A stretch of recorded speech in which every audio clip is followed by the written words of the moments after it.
Puji Tuhan. Bapak Ibu, mari kita duduk bersama dan siapkan hati mendengarkan firman Tuhan pada pagi hari ini. Coba lihat kiri kanannya, lihat, tanya, sudah siap dengar firman Tuhan? Katakan kepada samping kiri kanan, saya senang Anda bersama saya hari ini. Haleluya, puji Tuhan. Ya, gembala senior dan rombongan sedang ada dalam perjalanan. Hari ini akan kembali ke Surabaya setelah beberapa hari menikmati berkat Tuhan, jalan-jalan ke Thailand Bapak Ibu. Wah, luar biasa. Nanti Bapak Ibu kita berdoa, ada waktunya kita kalau Tuhan izinkan jalan-jalan bersama ya. Haleluya. Baik. Firman Tuhan hari ini Bapak Ibu sudah siap mendengarkan? Sudah siap menerimanya? Kejadian pasal 2:18 Bapak Ibu menyatakan bahwa manusia itu tidak bisa seorang diri. Dan ini kodrat, ini ketetapan yang Tuhan tetapkan. Mari kita baca bersama Kejadian 2 ayat 18.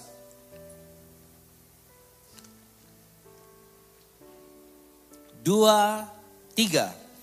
Tuhan Allah berfirman, tidak baik kalau manusia itu, aku akan menjadikan penolong baginya yang sepadan dengan dia. Bayangkan dalam sebuah titik, Tuhan sudah set semuanya baik. Kalau Bapak Ibu lihat Kejadian pasal 1, ketika Tuhan menciptakan dari hari pertama sampai ke 6, Tuhan memastikan, Tuhan QC, Tuhan kontrol semuanya. Setelah baik diberkati. Jadi Tuhan itu selalu mengerjakan yang terbaik. Kalau belum masuk dalam hitungan Tuhan, dia akan terus proses, kerjakan sampai baik. Jadi yakin kehidupan kita di dalam tangan Tuhan akan diproses sampai baik dalam standarnya Tuhan Bapak Ibu. Amin. Jangan khawatir Bapak Ibu, jangan pernah patah semangat.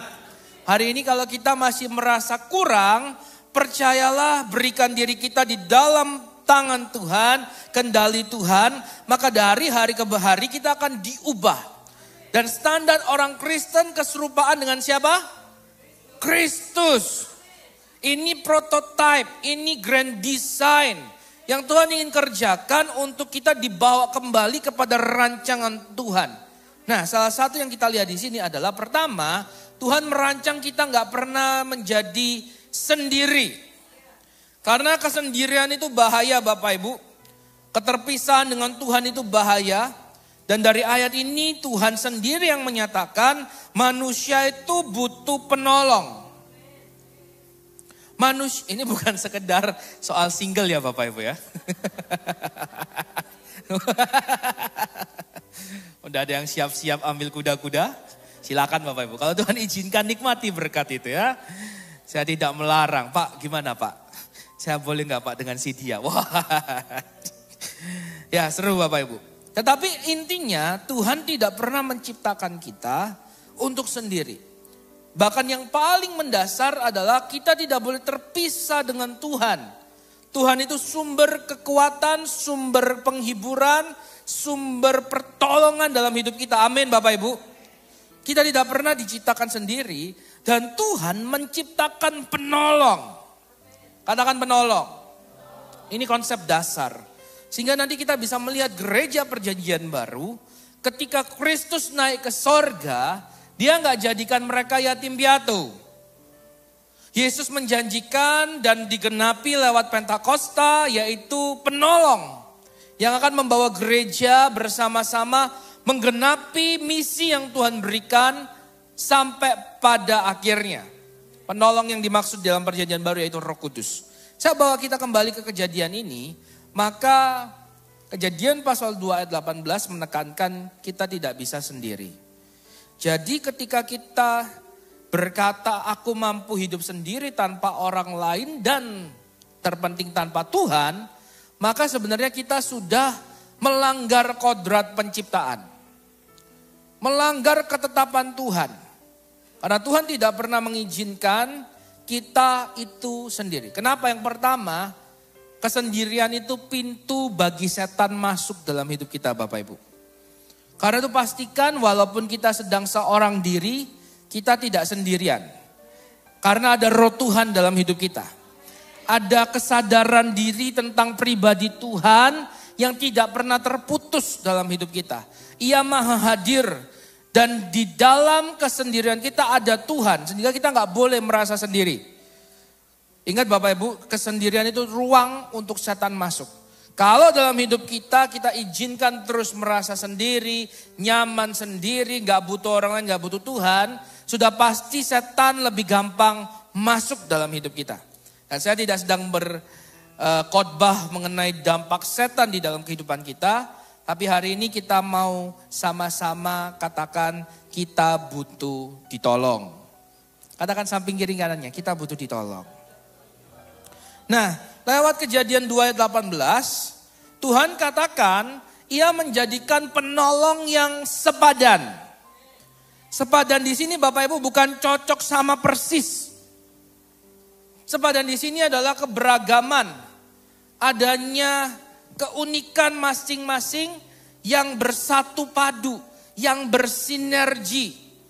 Sehingga membentuk hal yang indah, hal yang saling menguatkan, saling tolong menolong, dan saling mendorong untuk memenuhi rencana Tuhan di dalam kehidupannya. Jadi sepadan ini bukan sama persis Bapak Ibu. Sepadan ini ya mirip-mirip Bhinneka Tunggal Ika lah.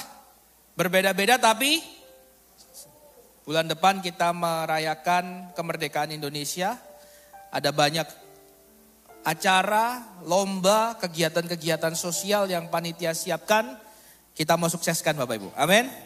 Berbeda-beda tetapi satu jua. Nah karena itu memang ayat ini menceritakan konsep tentang pasangan hidup suami istri. Tetapi saya juga percaya bahwa Tuhan juga menjadikan orang-orang di dalam kehidupan kita yang menolong kita, yang bisa bersepadan dengan kita. Dan konsep ini kita temui Bapak Ibu, gelap dan terang tidak bisa bersatu. Pergaulan yang buruk merusak kebiasaan yang baik. Jadi jangan sampai kita ada di tengah-tengah lingkungan, komunitas yang tidak sesuai dengan kesepadanan yang Tuhan inginkan. Justru orang percaya hadir dalam lingkungan apapun, diharapkan kita bisa berdampak, menjadi berkat, menjadi terang. Dan karena itu kita lihat Bapak Ibu, butuh sekali kita itu ditolong. Butuh sekali kita hadir menolong orang-orang yang membutuhkan. Tuhan gak pernah buat manusia itu bisa hidup sendiri. Dan karena itu mari kita mau siap menjadi pribadi-pribadi yang dipakai Tuhan untuk menolong orang-orang yang membutuhkan. Saya berdoa komunitas ini Bapak Ibu bisa Tuhan pakai seperti Daud di Goa Adulam. Biarlah dimanapun kita berada atau gereja inilah. Ini menjadi seperti Goa Adulam. Di mana ketika orang-orang datang penuh dengan susah, penuh dengan pergumulan hidup. Di sini mereka mengalami transformasi Tuhan. Di sini mereka mengalami pertolongan Tuhan. Di sini mereka mengalami perubahan hidup. Mereka yang putus asa di sini mengalami harapan yang baru karena Kristus. Dan pastikan kita tidak sekedar menjadi penonton tetapi pelaku. Karena itu siapkan diri kita untuk menjadi penolong. Amin. Penolong yang baik. Penolong yang sepadan. Dan dari banyak kondisi yang perlu ditolong, orang perlu ditolong lepas dari dosa. Dan ini yang terpenting. Karena seperti yang sudah kita pelajari bahwa dosa ketika masuk dia akan menuntut menguasai kehidupan kita. Sama seperti kebenaran. Ketika masuk dia menuntut menguasai kehidupan kita. Tidak ada ruang abu-abu, apalagi dosa. Dia mau menghancurkan kehidupan kita. Kalau sudah dikasih ruang sedikit, dia akan melonjak, kira-kira begitu. Dia akan berdampak sampai ke seluruh sektor kehidupan kita. Seperti yang saya sampaikan, kalau kita merasa aman, kita hanya membuka celah dosa di sebuah area kehidupan kita, tinggal tunggu waktu itu akan berdampak. Dan kalau tidak cepat dibereskan dalam kasih Tuhan, masuk dalam pertobatan sejati, dia akan terus merembet. Dan dampaknya itu bisa sangat masif, sangat fatal, bukan hanya untuk diri kita sendiri, tetapi orang-orang yang ada di sekitar kita. Bahkan dosa Bapak Ibu jangan main-main. Dia bisa berdampak sampai ke anak cucu. Sekali lagi Bapak Ibu, mari dari sekian banyak orang yang butuh ditolong, orang yang terikat akan dosa, dia sangat butuh pertolongan. Karena itu siapa yang sedang Tuhan pakai hari-hari ini? Siapa yang rindu mempersiapkan diri untuk berkata, Tuhan aku mau. Aku mau, dan jangan tunggu orang lain Bapak Ibu. Kalau hari ini Roh Kudus katakan, Roh Kudus sedang dorong kita. Mari persiapkan diri. Jangan tunggu jadi sempurna dulu baru nolong orang. Ya, jangan Bapak Ibu. Kita bisa dengan segala hal yang Tuhan percayakan hari ini, kita bisa tolong orang. Bapak Ibu gak usah kuliah teologi dulu, jadi pendeta dulu untuk bawa orang yang sedang terikat dosa ngalamin kelepasan. Karena ada roh Tuhan di dalam kehidupan kita. Pakai itu, nanti kita akan belajar Bapak Ibu. Nah, karena itu mari kita bawa orang yang terikat akan dosa ini dibebaskan. Orang yang terikat akan dosa itu seperti ngalamin keterpisahan dengan Tuhan. Dan terpisah dengan Tuhan berarti mereka sebenarnya itu mati Bapak Ibu. Apapun kondisinya, sehebat apapun, secantik apapun, seganteng bagaimanapun, orang yang terikat akan dosa itu sebenarnya dalam kondisi yang mati. Dan kita perlu tolong mereka. Nah, pertanyaannya bagaimana? Matius pasal 18 ayat 15 sampai 20. Mari kita baca ini Bapak Ibu. Kita baca bergantian, mulai ayat 15. Bapak-bapak, para pria, pastikan suaranya keras. Ya, penuh, wah, pastikan bacanya itu menggelegar. Dan ayat 16, ayat genapnya, ibu-ibu, jangan kalah keras. Ya, mari kita baca bersama mulai 15, bapak-bapak, 2, 3. Apabila, ulang. Kita sepakat baca sama-sama bapak-bapak. Pria-pria, tak terkecuali. Anda pria, mari baca sama-sama. Para pria, siap? Mari kita baca bersama. 2, 3. Apabila saudaramu berbuat dosa, tegurlah dia di bawah 4 mata. Jika ia mendengarkan nasihatmu, engkau telah mendengarkan. Kembali. Ibu-ibu jangan kalah. 2, 3. Wah.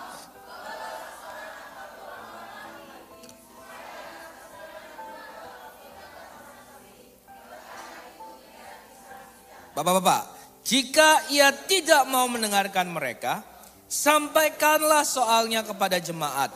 Dan jika ia tidak mau juga mendengarkan jemaat, pandanglah dia sebagai seorang yang tidak mengenal Allah atau seorang pemungut cukai. Ibu-ibu.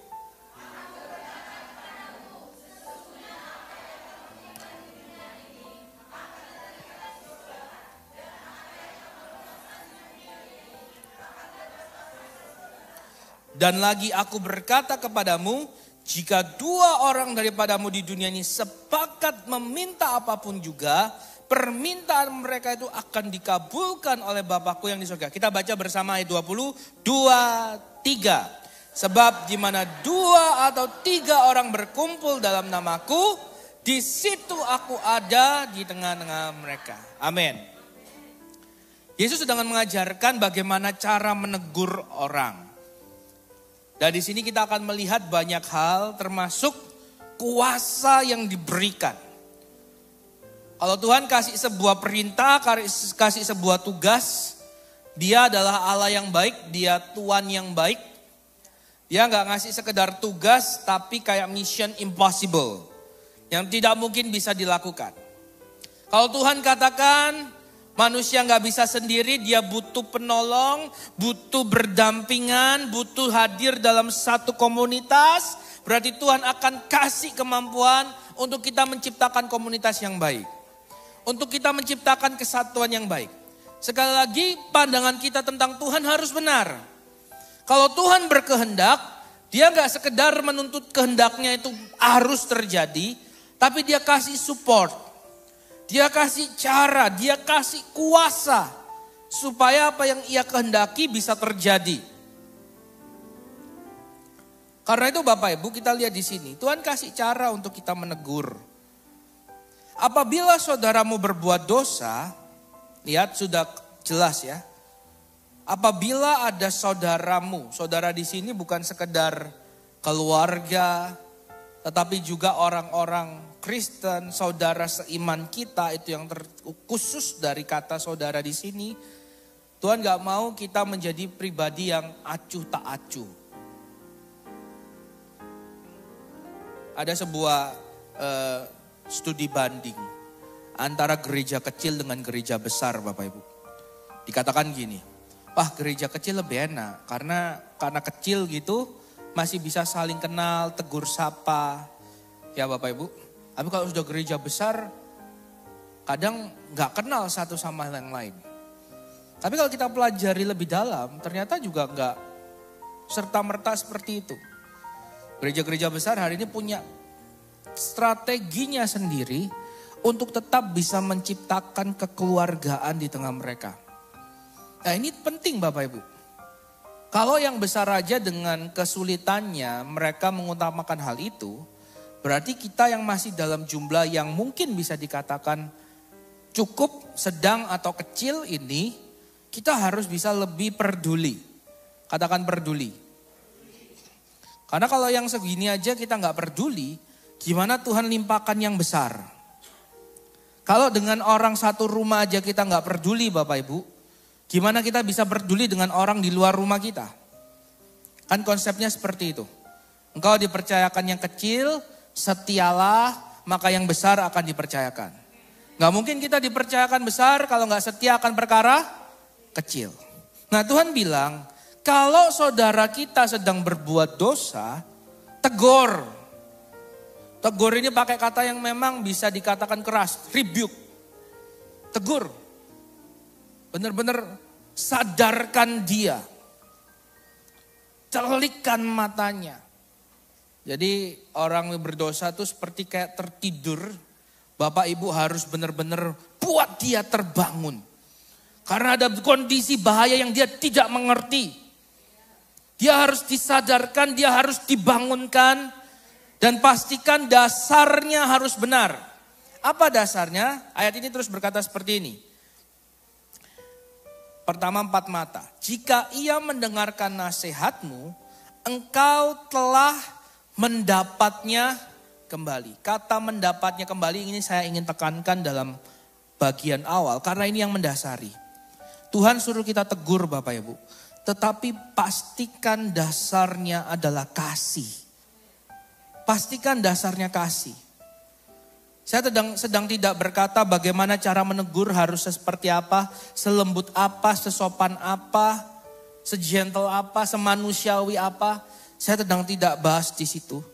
Tetapi yang saya tahu kalau dasarnya kasih, dampaknya berbeda Bapak Ibu. Karena kasih itu yang akan membawa kita untuk melakukan kehendak Tuhan. Anda tidak perlu memang kalau kebiasaannya sudah memang keras, ya sudah karena Tuhan sedang pakai keunikan itu. Jadi gereja Tuhan ini akan beragam Bapak Ibu. Karena apa? Tuhan pakai segala macam karakter, segala macam tipe orang untuk mendewasakan. Kalau di sini semua orang sabar, sabar itu baik gak Bapak Ibu? Baik. Pengertian itu baik gak Bapak Ibu? Baik, tapi ada dampak efek sampingnya. Orang sabar, orang pengertian kadang kurang cepat.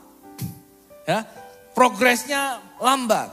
Di satu titik Tuhan mau cepat, karena itu harus ada orang yang kurang sabar. Orang yang sangat task oriented. Orang yang sangat kepada progres, sangat concern kepada progres. Kadang gak betah lihat orang yang terlalu sabar dan pengertian. Kalau sabar dan pengertian kadang gak ada ketegasan. Karena itu kita butuh orang-orang yang tegas. Dan di sini Tuhan sedang melatih balancing. Dan komunitas yang sehat Bapak Ibu, diselidiki. Harus ada semua macam karakter itu. Karena Tuhan mau pakai itu terjadi harmonisasi. Kita kadang perlu dipush untuk maju karena Tuhan mau kita maju. Tapi kita juga di-push untuk kita bisa punya ruang pengertian karena banyak orang yang harus dibawa bersama-sama. Bapak Ibu, mari kita melihat harus didasari kasih. Dosa itu tidak bisa dikompromikan, ya. Salah ya salah, benar ya benar. Tetapi di sini dasar menegur yang diharapkan Tuhan adalah kasih, yaitu membawa mereka kembali. Jadi gak pernah kita diajar untuk menegur dengan penghakiman, untuk menegur dengan sebuah tujuan akhir yaitu saling menghancurkan. Itu tidak pernah diajarkan Bapak Ibu.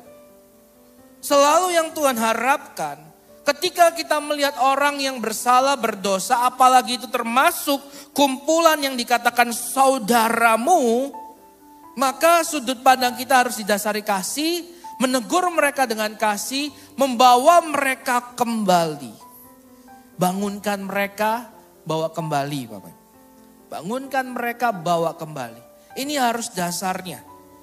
Sehingga ketika kita menemukan Bapak Ibu, kita nggak lagi memakai firman Tuhan sebagai alat untuk kita menghakimi.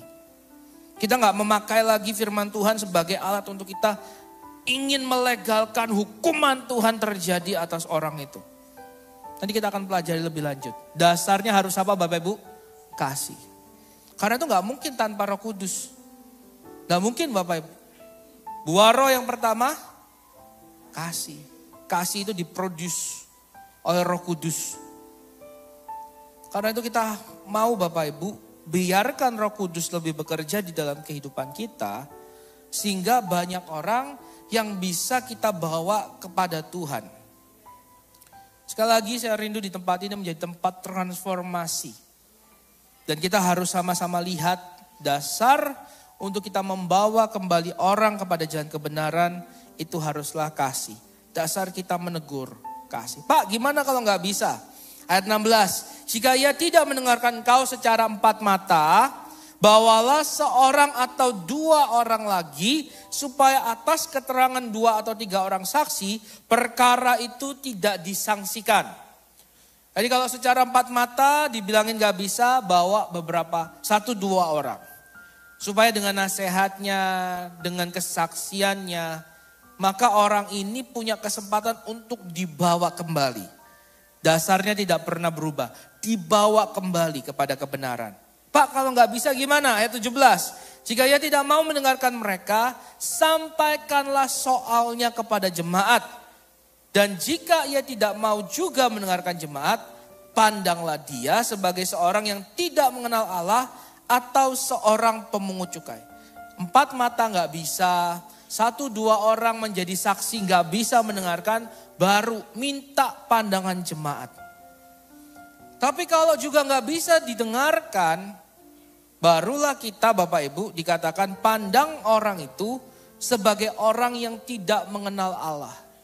Bahasa Inggris memakai kata pagan, penyembah berhala, penyembah Allah lain. Arti kata ini juga dalam bahasa Yunaninya adalah Gentile. Orang-orang yang tidak bersunat, orang-orang di luar kebenaran firman Tuhan. Terasing. Pemungut cukai, orang-orang yang tidak disukai di zaman itu. Pandang mereka sebagai orang-orang yang terasing. Pandang mereka sebagai orang yang tidak disukai di zaman itu. Tetapi Bapak Ibu sekali lagi sebelum kita sampai kepada tahap terakhir. Tuhan itu ajarin ada tahap pertama, ada tahap kedua, ada tahap ketiga. Artinya apa Bapak Ibu? Tuhan gak mau kita buru-buru mengatakan orang yang berdosa ini sudahlah, pasti gak ada harapan. Gak usah diapa-apain, dia sudah memang sudah kayak gitu dari sononya. Sudahlah, sudah berapa kali dia kayak gitu. Capek, pasti gak bisa berubah. Nanti kamu gitu lagi, dia akan kecewakan lagi. Tuhan gak mau kita buru-buru menyerah Bapak Ibu. Tuhan gak mau buru-buru kita masuk dalam sebuah kesimpulan bahwa orang yang berdosa itu sudah tidak bisa diselamatkan. Ketika saya sampaikan orang berdosa itu, kalau ada Roh Kudus sedang ingatkan Anda, berikan hati Anda terbuka. Karena di pandangan Tuhan masih ada harapan. Dan menariknya Bapak Ibu, ketika kita lihat tahapan ini, di akhir-akhir ayat Tuhan itu kasih kuasa. Dan saya ingin kita sama-sama percaya Bapak Ibu, kuasa yang sama itu ada pada kita. Katakan, kuasa itu ada pada saya. Jadi sebelum kita buru-buru melabelkan seseorang Bapak Ibu, upayakan. Upayakan terus ada tahap pertama, tahap kedua, tahap ketiga. Apa kuasa yang diberikan? Ayat 18 Bapak Ibu. Aku berkata kepadamu, sesungguhnya apa yang kamu ikat di dunia ini akan terikat di sorga. Dan apa yang kamu lepaskan di dunia ini akan terlepas di sorga. Wow, luar biasa. Kata ikat di sini Bapak Ibu artinya kita menyatakan sebuah batasan. Kalau kita sudah ikat orang itu, maksudnya menyatakan bahwa orang itu sudah merupakan orang tidak benar, maka kondisi itu akan diakui di sorga Bapak Ibu. Apakah kita mengikat, apakah kita melepaskan, kita punya kuasa mengikat dan melepaskan apa yang di bumi dan diakui di sorga. Dan saya ingin kita sama-sama sadar akan hal ini. Ini kuasa yang Tuhan berikan. Dan setan ingin kita memakainya dengan salah Bapak Ibu. Setan ingin kita tidak punya pertama dasar kasih. Sehingga sebenarnya orang tersebut bisa dilepaskan. Tapi apakah kita tidak mau melepaskan atau justru marah mengikat mereka, maka mereka tidak bisa dibebaskan. Setan gak mau. Contoh, katakanlah saya punya saudara A. Saya marah, saya benci dan saya tidak mau melepaskan Bapak Ibu.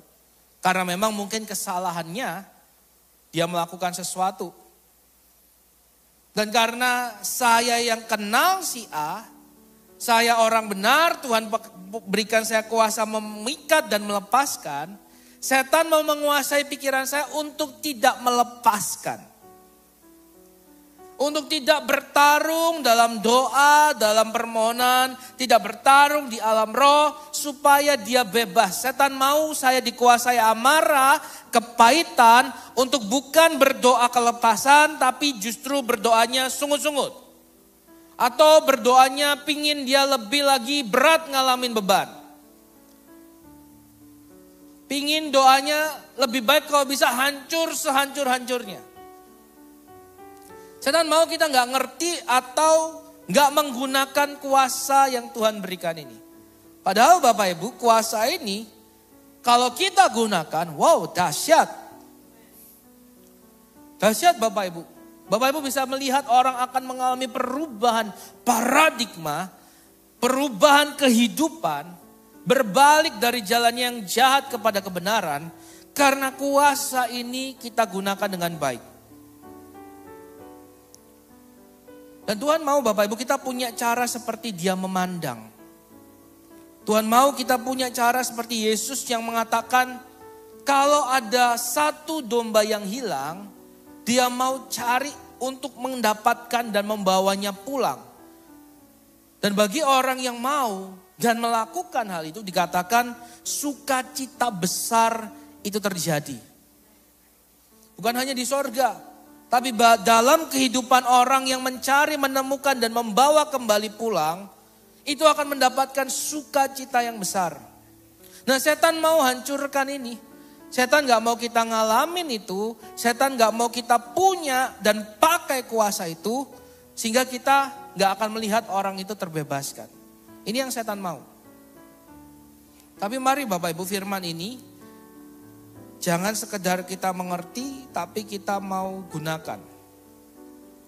Yang pertama kita diberikan kuasa untuk mengikat dan melepaskan. Saya tidak sedang bahas tentang kuasa mengikat Bapak Ibu. Tapi saya mendorong kita untuk memahami dan lebih berani lagi. Sebelum akhirnya kita masuk ke konklusi terakhir. Bahwa memastikan orang itu udah gak bisa diselamatkan. Sebelum Bapak Ibu kita ke sana, ayo gunakan kuasa yang Tuhan berikan. Lepaskan mereka Bapak Ibu. Mari kita gunakan kuasa melepaskan. Banyak orang hari-hari ini mungkin dalam kondisi yang terikat. Kita nggak lihat secara mata jasmani kita. Beberapa waktu yang lalu saya berbincang dengan salah satu jemaat. Menceritakan bahwa aneh tren hari-hari ini. Banyak orang yang dikuasai kekhawatiran. Banyak orang yang dikuasai kekhawatiran Bapak Ibu. Nah, siapa yang bisa melepaskan mereka? Siapa yang bisa membebaskan mereka? Nunggu dulu sampai ke pendeta atau apa, sudah stepnya jauh banget gitu. Bisa, boleh Bapak Ibu. Tetapi jangan lupa bahwa kuasa yang sama itu juga ada di dalam diri Anda. Sekali lagi katakan, aku punya kuasa melepaskan. Anda tahu teman main Anda punya keterikatan terhadap pornografi, minuman keras, narkoba.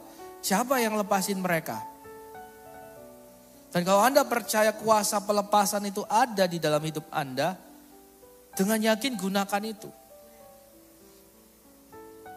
Yang pertama yakin dulu bahwa Anda punya kuasa melepaskan. Dan berikutnya kuasa apa lagi Bapak Ibu yang diberikan Tuhan kepada kita? Ayat 19. Kita baca bersama 2-3.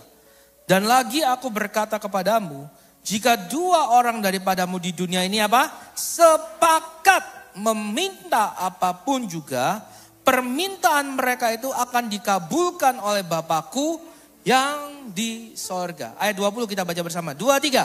Sebab di mana 2 atau 3 orang berkumpul dalam namaku, di situ aku ada. 2-3 orang berkumpul, 2-3 orang saja berkumpul dalam nama Tuhan, Tuhan itu hadir. Amin. 2-3 orang sehati, seia sekata, minta apa saja dalam nama Tuhan, maka Bapa memberikannya. Karena itu kita mengerti bahwa ada kuasa kesepakatan yang Tuhan berikan ketika orang bersepakat, hadirat Tuhan nyata, kuasa Tuhan nyata Bapak Ibu. Ketika 2-3 orang bersepakat dikatakan minta apapun, maka Bapa akan mengabulkan. Luar biasa ya Bapak Ibu. Dan sekali lagi setan ingin hancurkan hal ini. Setan ingin membuat kita salah paham.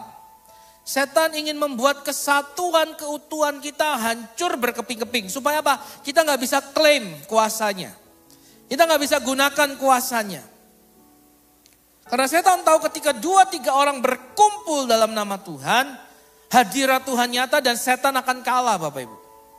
Setan tahu 2-3 orang sepakat meminta dalam nama Tuhan, permintaannya dikabulkan dan pekerjaan setan akan hancur berantakan kalau ada orang yang melawannya. Orang yang bersepakat. Karena itu masalah di dalam rumah tangga kadang jadi hal yang baik untuk seisi rumah bersepakat. Apakah menghadapi masalah yang sama atau masalah pribadi Bapak Ibu? Masalah adalah hal yang baik dipakai Tuhan untuk membuat kita ini kembali bersepakat. Karena biasanya kalau nggak ada masalah kita sendiri-sendiri Bapak Ibu. Benar? Saya mengamati negara-negara yang kuat di dunia, yang sampai hari ini ya Bapak Ibu, adalah negara-negara yang pernah mengalami keterpurukan. Ada sejarah yang menyakitkan. Apakah perang saudara, apakah penindasan, apakah perbudakan Bapak Ibu. Negara-negara kemiskinan, negara-negara yang pernah mengalami sejarah pahit dalam kehidupannya, itu justru punya kemampuan untuk hari ini menjadi negara yang besar, negara yang luar biasa. Dan salah satu hal yang membuat mereka seperti itu adalah mereka bertekad. Mereka bersepakat. Untuk paling gak ngomong gini, kita pernah ngalamin itu, jangan sampai ngalamin lagi, gimana caranya? Kita punya tantangan masalah ini, supaya kita tidak hancur, gimana caranya? Jadi gunakan Bapak Ibu masalah apapun dalam kehidupan hari ini sebagai sebuah pengikat yang kuat untuk kita bersatu. Kita punya tantangan permasalahan yang sama yaitu dosa. Ayo kita bersatu yuk. Gak ada loh di antara kita di ruangan ini yang kebal dosa Bapak Ibu. Termasuk saya sebagai pembicara. Karena itu butuh orang lain, butuh komunitas yang kita mau saling ekuatin ya. Saya sama sahabat saya itu Bapak Ibu dulu sudah saya pernah bilang, kalau kamu lihat gelagat saya aneh, tegur. Kalau kamu lihat misal sama istri saya, kalau handphone saya sudah gak bisa dipakai sebebas apapun oleh dia, curiga. Kenapa? Untuk kita saling, untuk kita mau punya bentuk pertanggungjawaban. Kita gak pernah didesain untuk sendiri Bapak Ibu. Kita butuh orang lain. Nah setan mau hancurin ini kesepakatan.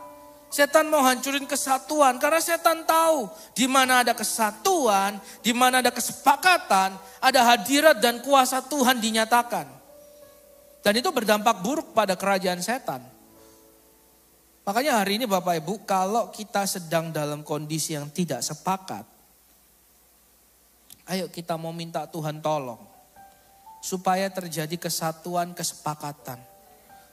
Supaya terjadi lagi Bapak Ibu, kita mau saling. Ayat ini memang berkata di ayat 19, minta apapun juga. Dan saya tarik lagi kepada topik awal kita mau tolong orang yang sedang terikat dosa. Bapak Ibu jangan buru-buru bilang dia hopeless dan tidak bisa berubah. Anda masih punya Tuhan. Kalaupun Anda sudah gak tahu mau bilang apa lagi karena cara A sampai Z sudah Anda lakukan, doa. Amin Bapak Ibu. Doa. Menjerit terus sama Tuhan untuk perubahannya. Menjerit terus sama Tuhan untuk menarik dia kembali pulang. Tuhan sedang cari orang-orang yang mau berseru bagi kesatuan. Dan saya ingin sampaikan Bapak Ibu, orang-orang yang mau berdiri bagi kesatuan, itu ada berkat khusus. Orang-orang yang mau terus peduli, orang-orang yang terus mau menyatukan, Tuhan akan beri kekuatan, Tuhan akan beri berkat khusus. Apakah itu di tengah masyarakat, lingkungan kerja Anda, pergaulan Anda, bahkan keluarga Anda, orang-orang yang mau terus berdiri untuk kesatuan, ada kekuatan dan berkat Tuhan atasnya. Jadi jangan cari siapa yang mau berdiri bagi keluargaku. Kalau ini Roh Kudus sedang ingatkan dan sadarkan, berikanlah diri Anda, berkata Tuhan, aku mau. Apakah engkau sebagai anak atau sebagai suami atau istri, di mata Tuhan asalkan ada orang yang mau. Bapak Ibu, satu kali bangsa Israel itu sangat menjengkelkan hati Tuhan. 12 suku ini sangat menjengkelkan hati Tuhan Bapak Ibu. Dan Tuhan bilang, Musa, aku akan musnahkan mereka. Aku akan ambil engkau dan keluarga keturunanmu akan aku bentuk menjadi sebuah bangsa yang besar. Sanggup gak Tuhan lakukan itu? Sanggup, yang ngomong ini Tuhan. Tapi Musa Bapak Ibu, karena kasih Tuhan dalam hidupnya, ia mengasihi bangsa ini. Musa gak lahir dengan latar belakang Ibrani, walaupun dia orang Ibrani Bapak Ibu. Dia lama di Mesir. Jadi untuk benar-benar membawa bangsa ini ada dalam hatinya, Musa gak bisa tanpa kekuatan Tuhan. Musa gak bisa tanpa kasih Tuhan. Ingat Bapak Ibu, kalau yang di rumah aja kita gak bisa kasihi, agaknya gak mungkin kita bisa kasih yang di luar. Yang gak ada hubungan darah, gak ada apa-apa Bapak Ibu. Justru seperti kayaknya kita aneh. Aneh, kalau yang di dalam aja kita gak bisa jadi berkat, gimana keluar Bapak Ibu. Aneh. Nah Musa itu secara manusia gak bisa. Dia itu mengambil bangsa ini yang tidak ada di tengah-tengah mereka. Dia apalagi Israel waktu itu adalah budak. Musa ini besar di lingkungan kerajaan. Gak bisa Bapak Ibu, susah. Tapi proses Tuhan, kasih Tuhan yang membawa Musa akhirnya bisa membawa bangsa ini dalam hatinya. Nah ini berdampak. Ingat kasih itu dampaknya beda. Hasilnya beda.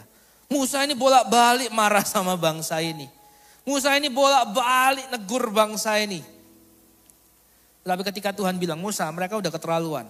Aku akan musnahkan mereka. Aku akan buat engkau dan keturunanmu menjadi Israel baruku. Istilahnya gitu Bapak Ibu. Supaya kita gampang cernanya. Tapi apa yang dikatakan Musa, Tuhan? Jangan Tuhan. Jangan Tuhan. Bukankah engkau yang berjanji kepada Abraham, Ishak dan Yakub? Apa kata orang kalau engkau menghancurkan bangsa ini? Engkau gak sanggupkah pelihara bangsa ini? Sesuatu yang didasari oleh kasih, hasilnya beda. Musa jengkel sama bangsa ini. Bayangin Bapak Ibu, karena bangsa ini juga, Musa gak masuk tanah perjanjian loh. Tapi gak pernah Musa bilang, Tuhan hancurkan mereka.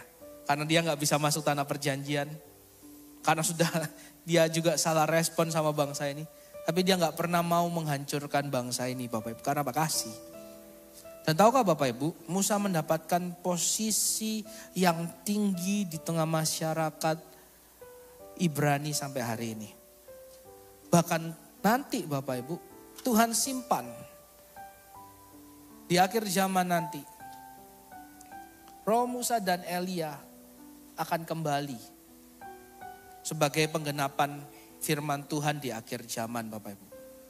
Ada sebuah kekuatan, ada sebuah berkat khusus bagi orang-orang yang mau berdiri untuk kesatuan. Karena di mana 2-3 orang sepakat, di mana ada saudara duduk bersama, itu berkat Tuhan perintahkan. Setan mau hancurin ini Bapak Ibu. Dan karena itu Bapak Ibu, demi kasih Kristus Bapak Ibu, saya sampaikan, saya ingatkan kepada kita semua, ayo berdiri untuk kesatuan. Berdiri untuk kesatuan gak harus selalu kompromi akan dosa dan kesalahan. Sampaikan. Karena saya berprinsip bahwa untuk kesatuan, hal sesensitif apapun boleh kita bicarakan Bapak Ibu. Boleh kita bicarakan. Gak ada ruang-ruang kompromi, ruang-ruang yang kita merasa paling tertekan sendiri. Gak ada Bapak Ibu, itu gak sehat. Anda bisa menyampaikan, tetapi ingat, dasarnya kasih, dasarnya ingin mengambil, membawa kembali orang itu kembali kepada kebenaran supaya ada lagi kesepakatan, kesatuan. Saya ingin sampaikan, setan sedang mau menghancurkan kesatuan. Setan sedang mau menghancurkan kesepakatan. Setan mau suami istri gak berdoa bersama untuk keluarganya. Setan mau gereja Tuhan cuma mentingin kepentingan gerejanya sendiri. Tapi Tuhan sedang mencari orang yang mau untuk ngomongin tentang kepentingan bersama, kesatuan yang lebih besar lagi. Sehingga karya Tuhan itu bisa dilahirkan. Kata yada Bapak Ibu, yaitu mengalami, mengetahui. Itu mempunyai sebuah makna dalam, yaitu seperti hubungan suami istri. Kalau kita katakan kita ini kenal Tuhan Bapak Ibu. Kita punya hubungan intim dengan Tuhan. Kita akan melahirkan hal-hal yang ilahi.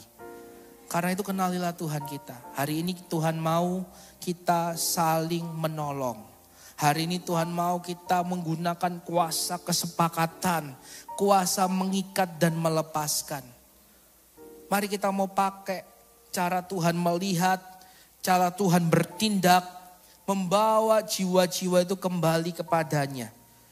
Yesus sudah naik ke sorga dan tanggung jawab ini diberikan kepada gereja. Saya undang tim Praise and Worship maju ke depan.